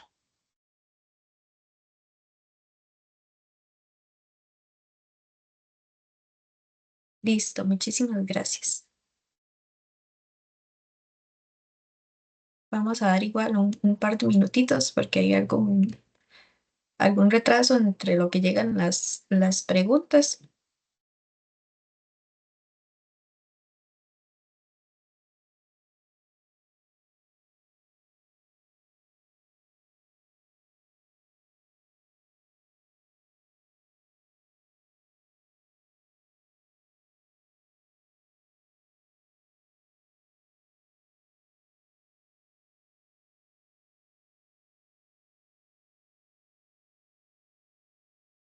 Bueno, parece que ya no hay más preguntas el día de hoy. Entonces, sin más, les agradezco mucho toda la participación el día de hoy y posteriormente les vamos a estar compartiendo la grabación. Muchísimas gracias a todos, muchísimas gracias a los presentadores y hasta aquí llegaríamos. Muchísimas gracias y que les vaya muy bien.